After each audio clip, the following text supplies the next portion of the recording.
ఈ మూడ్ అనేది ఏదైతే ఉండదో, ఈ మనసుకు సంబంధించినటువంటి ఈ మూడు ఒక మనిషి యొక్క ఫోకస్ అండ్ కాన్సంట్రేషన్ కూడా ఎఫెక్ట్ అవుతూ ఉంటుంది. అంటే దృష్టి కేంద్రీకరణ అంశం మీద కూడా ఎఫెక్ట్ పడుతూ ఉంటుందన్నమాట.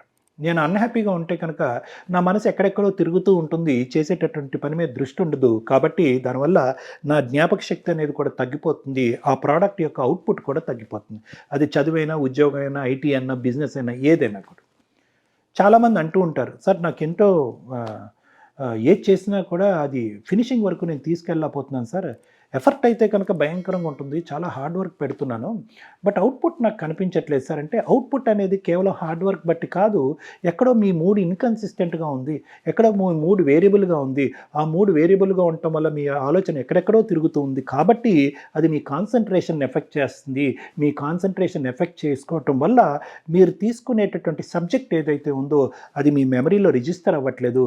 రిజిస్టర్ అవ్వకపోవటం వల్ల మీ యొక్క ఆలోచన క్రమ పద్ధతిలో వెళ్ళట్లేదు.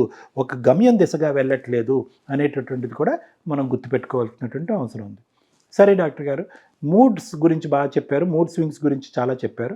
మరి మూడ్ స్వింగ్స్ అనేటటువంటిది అందరికీ వస్తాయా? కొంతమందిలోనే వస్తాయా అంటే కనుక, మీ మూడ్ అనేటటువంటిది మీ ఆలోచన బట్టి ఉంటుంది. మీ ఆలోచన అనేది మీ మూడ్ బట్టి ఉంటుంది. సో, కాబట్టి ఈ 2 చాలా దగ్గర సంబంధం ఉంటుందనమాట. నేను ఈరోజు ఉదయం నుంచి సాయంత్రం వరకు అదెందుకు జరగలేదు, ఇదెందుకు జరగలేదు, ఇది అవ్వట్లేదు, అది అవ్వట్లేదు అని ఆలోచించాననుకోండి, ఖచ్చితంగా ఈ రోజంతా కూడా today is my sad day. Today is my unhappy day అని నేను అనుకోవటానికి అవకాశం ఉంది. అంతే కదా!